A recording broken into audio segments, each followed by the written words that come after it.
Paano nyo ba nalaman? May score reveal kasi sa yung mababang score sa atin. Sa kanya lang talaga ate. What about yung kay Kian? Hindi ba apektado roon? Umalis kami pareho sa event kaya baka wala siyang score na naibigay. Ngumiti ito, tila kinikilig pa. Kay Sir Kian nga perfect score tayo tapos mataas din score natin dun sa dalawa pang judges. Kay Ate Mila lang tayo bagsak. Labag pa nga yata sa loob niyang bigyan tayo ng score. Umawang ang mga labi ko. Hindi ko naman inaasahan na bibigyan yun ng perfect score ni Kian. Lalo pat alam kong medyo galit siya kahapon. Anong ginagawa mo rito?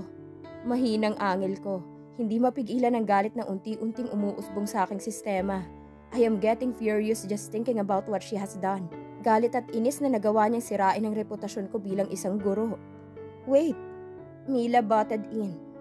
Anis my cousin. Umirap ito at binigyan ako ng ngisi. Lumapit pa ito kay Ann at kinuha ang baso sa kamay nito. Si Freya lang yan, Ann. Ano ba? Dinig kong bulong niya kaya naman sinamaan ko siya ng tingin. Si Freya na sinira niya. Gusto ko sanang isigaw yun ngunit baka masyadong makakuha ng atensyon at bigla na lamang silang magtanong. Si Nailina at Ate Faye na natili lamang na nakatitig sa amin. Hindi mawari kung magtatanong ba. Ma'am Freya, natigil ito at lalo nang laki ang mga mata sa paglingon niya sa likod ko. I know, Kian is there, probably looking at her in a rage. What are you doing here? Matigas na tanong nito. Napaatras si Ann ngunit nahawakan ni Mila. Galit pa itong bumaling sa amin ni Kian. She's my cousin. Ano sa tingin yung ginagawa niyo sa kanya? Malakas na sigaw niya na umagaw ng atensyon ng iba. May ilang lumapit ngunit tumigil matapos balingan ng tingin ni Kian. Mariin akong pumikit at nagtagi sa mga tingin. Kaya naman magkaugali. Mana sa pinsan. Pagmulat ng mata ko ay alam kong nanlilisik ang mga matang yon. Ginagawa namin? Bakit siya? Anong ginawa niya? Hindi ko mapigilang sumigaw. Naninikip ang dibdib ko at umaakyat ang galit ko. Nanggigigil ako at naiinis na hindi makumpronta ng maayos ang dating estudyante ko. Namamasyal lang siya, pwede ba? Para namang kriminal ang pinsan ko kung makatingin kayo. Humarang siya sa katawan ni Ann at masungit na tumingin sa amin. I smirked nonchalantly. In my eyes, she's more than a criminal. Kaya ko naman magpatawad pero hindi ngayon. Napairap ako at nanginig ang kamay ko sa galit. Hindi pa ako nakalma kahit nahawak na yun ni Kian. Mila, iuwi mo na lang ang pinsan mo. Matigas na sabi nito. Ayaw ko ng gulo sa farm ko. Napaismid at napailing si Mila. Pinasadahan pa ako ng tingin. Natigil pa ang tingin niya sa kamay ni Kian na nasa bewang ko. Yung Freya mong ibalik mo kung saan mo kinuha para walang gulo. Masama ang tingin niya at mahigpit ang kapit kay Ann. Napupuno na nagpupuyos ang puso ko. Gusto kong sumugod at sabunutan siya ngunit natatakot na baka biglang masabi ni Ann ang nangyari.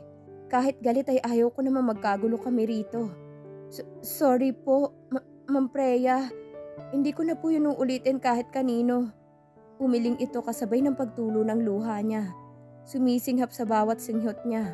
Napaiwas ako ng tingin. I can't look at her in that situation. I have been there, weak and miserable. Nahihirapan na baka siya naman ang husgahan. I know how it feels, so I won't do the same. For as long as I can handle my anger, I will try my best not to do the same. Please, go home. Malamig kong utos. Go home? Ikaw ang umuwi. Singaw ka lang naman dito. Bakit? Maganda ka? Ma'am Freya pa. Hindi naman bagay sa'yo. Nakagat kong ibaban labi at muling pumikit ng mariin sa sinabi niya. Natatakot na baka hindi ko mapigilan at maaway ko siya. Maybe she doesn't know a thing about what has happened. But she should cooperate now or I will lose my cool and grab her hair instantly. Ate Mila, tara na. Please, uwi na tayo. Dinig kong pakiusap ni Ann. Hindi, dito lang tayo. Ambisyosa lang ang babaeng yan at hindi naman bagay dito. There, I lost my cool. Kinuha kong isang basong tubig at binuhos sa mukha niya. I looked at her furiously. Awang ang labi niya at nanlalaki ang mga mata. Hindi inaasahan ang ginawa ko. Tinaasan ko siya ng kilay at siya namang nakapagpangisi sa kanya. Di lumabas din ang totoong kulay mo, hindi ka naman mabait. Dinuro pa niya ako, bumikig ang lalamunan ko at gusto na lamang takpan ang bibig niya. Nanggigil ang kalooban ko. Kahit ramdam ko ang pagpigil ni Kian sa braso ko ay ngumisi ako. Hindi natakot sa sasabihin ng iba. Kung ganitong inaaway na ako, hindi na ako mananahimik lang. Kung noon hindi ako lumaban, iba na ngayon. Kita mo na, Kian? Hindi naman santa yung Freya na yan. Hindi talaga. Nanggagalaiting sigaw ko. Mabilis akong lumapit sa mesa at inabot ang buhok niya gamit ang dalawang kamay ko. Hindi ko mapigilan ang sariling hatakin niyo ng marahas. I am mad, furious. Nagdidilim ang paningin ko at walang balak na tigilan siya. Tutal ay matagal na rin ako nagtitimpi sa ugali niya at sa paglapit-lapit kay Kian. Kaya't hindi ko na pinigilan ang sariling mapigil. Ouch! Ouch! Bitch! Pilit niyang inaalis ang kamay ko ngunit lalo ko lamang yun hinihigpitan. Sinubsob ko pa sa mesa na may kanin ang mukha niya. Freya, stop it! Si Kian na hinihila ako sa bewang. Sa sobrang galit ko, hiramdam ko ang pagtulo ng luha sa mga mata ko. Maging ang dibdib ko ay lalong naninikip. Tama na, Ma'am Freya! Si Ann napilit inaalis ang kamay ko sa buhok ni Mila.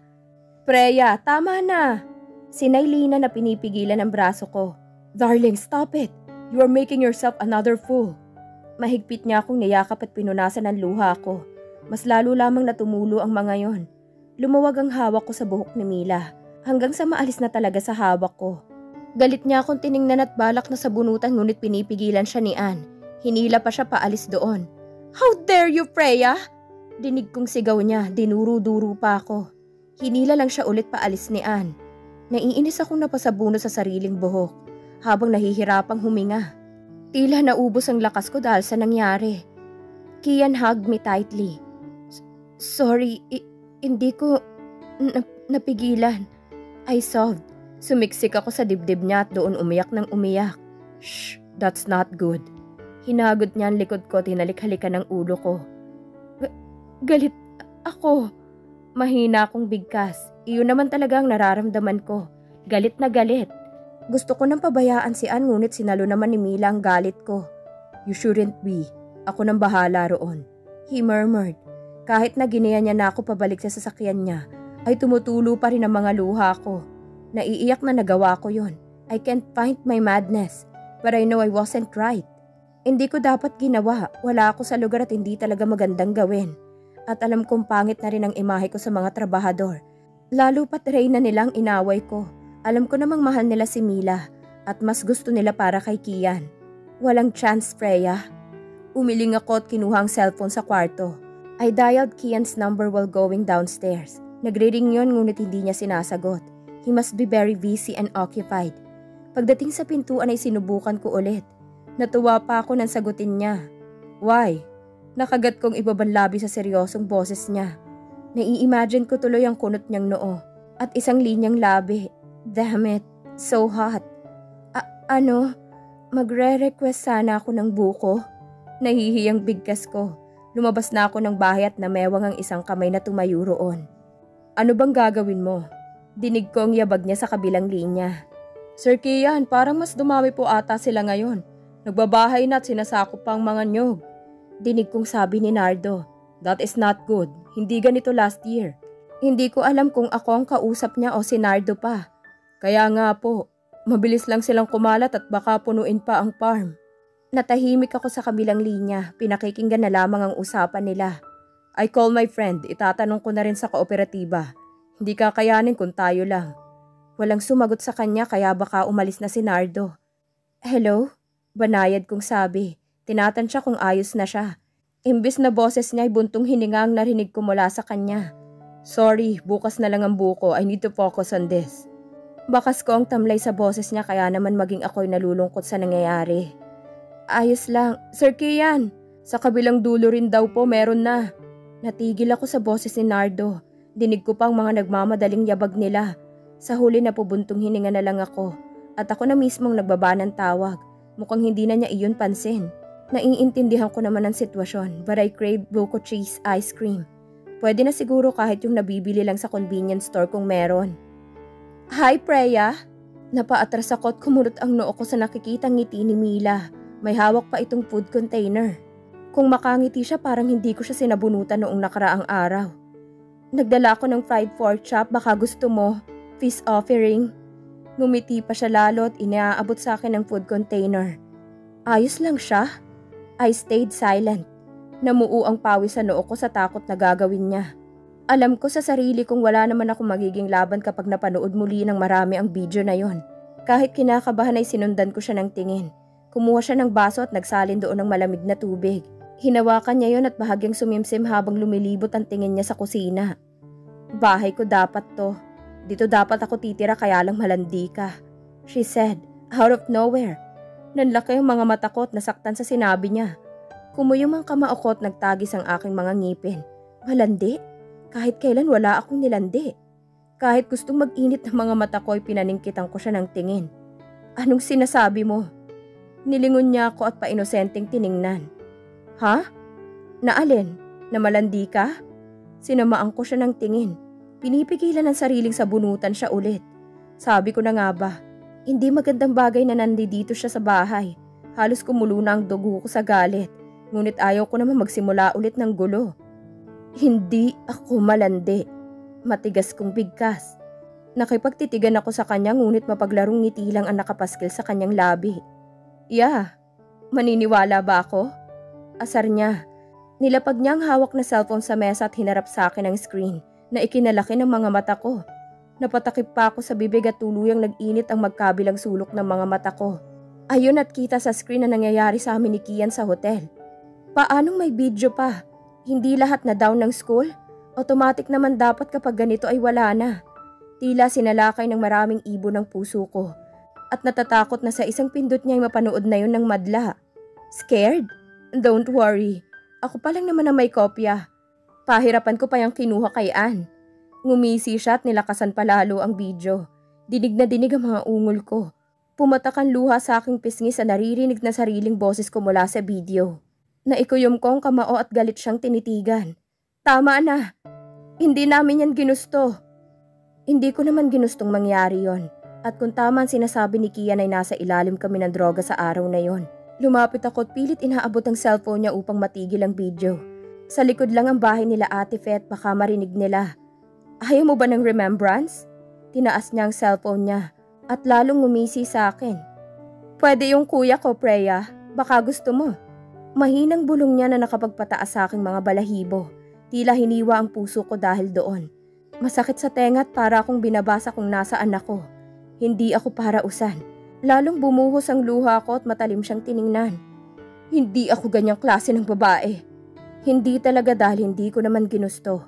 Kahit kailan na hindi ko pinangarap na mapunta sa ganoong sitwasyon. Talaga ba? Bakit balita ko sa club ka raw napulot? Magdalene? She smirked and arched her one brow. Nanghina ang tuhod ko at napakapit sa mesa. Saan niya nalaman? Hindi. That's not true. Umiling-iling ako. Ramdam ko ang masaganang pagbuhos ng aking luha. Nanginginig ang balikat at nanlalabo ang paningin. Bakit pati yun ay nalaman niya? Mahina siyang tumawa bago umingos at kinumpas ang kanyang kamay. Sorry pero tama na ang arte.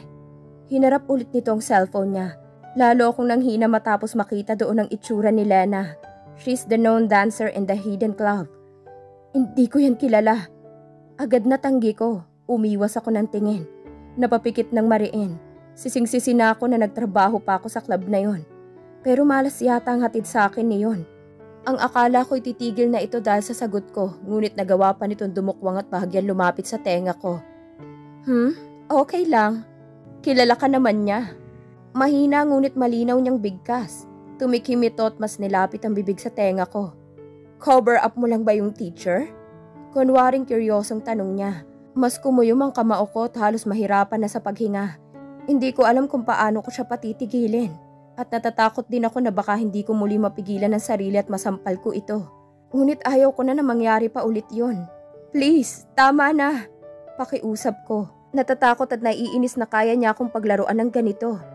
Magkano ba ang isang gabi? Always available naman ng tatay at kuya ko. Preya? Napamulat ako dahil doon. Umawang ang mga labi habang siya ay nangingisi. Hinagod pa ako nito ng tingin mula ulo hanggang paa. I can't take this. Sumisikip ang dibdib ko at nanginginig ang mga kamay. Bakit ba ang daming husgado? Hindi naman lahat ng napupunta sa ganoong trabaho ay uhaw sa tawag ng laman. Why is this society so judgmental? Lahat may rason. Lahat may binubuhay. Hindi ko na alam kung paano patitigilin pa si Mila. Kaya naman naluluha at matapang ko siyang tiningnan. Biktima lang din ako. I bravely said. Walang kurap at diretso ang tingin ko sa kanya. Kaso ay umiwas siya ng tingin at nilingon ang pintuan ng kusina papuntang sala. Ngumiti siya ng malapat at nilagay ang ilang hibla ng buhok sa tenga niya. Napakurap pa ako sa ginawa niya. Ni hindi maintindihan kung bakit nawala ang pananakot niya. "Hi, Kian!"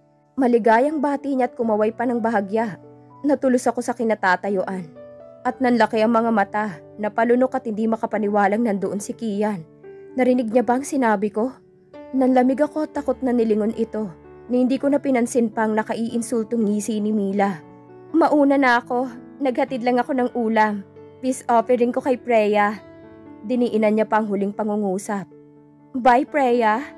Halos mapatalon pa ako nang halikan niya ang pisngi ko bago siya umalis. And now I am left with Kian. Na hindi ko alam kung narinig niya ba ang sinabi ko na biktima lamang ako. I can't move. I can't even utter a word to say hi or sorry. Mas lalo akong binugso ng takot matapos lumapit ni Kian sa mesa. Nakapirmi lang ang labi at madilim ang tingin. Doon pa lang ay alam ko nang narinig niya at nasasaktan siya dahil doon. Sorry, I didn't mean to say that. Nagsusumama akong tumingin sa kanya. Gusto ko siyang hawakan ngunit natatakot na wala akong mabakas na emosyon sa kanya. Wala siyang sinabi kaya naman sumikip ang dibdib ko. Mas lalo pa ako nasaktan matapos niyang uminom ng tubig mula sa baso ni Mila. Ni hindi niya inalis ang titig sa mga mata ko habang umiinom siya. Kusang tumulo ang luha ko. Napahikbi at hindi maintindihan kung bakit doon pa niya kailangang uminom. "Victim ha?" He darkly smirked. Dumaan siya sa gilid ko papunta sa kabilang dulo ng mesa. Pagbalik niya ay hawak na niyang food container na dala ni Mila. Nakagat ko ang labi upang pigilan ang sakit na nararamdaman. Ni hindi ko na magawa pang ipagtanggol pa ang sarili ko sa kanya. "Fine, you're the victim." Tinapunan niya lang ako ng inip na tingin bago ako iwan doon. When I saw how he turned his back, I sobbed. Napaupo sa sahig at doon umiyak ng umiyak. Hindi ko naman sinasadya.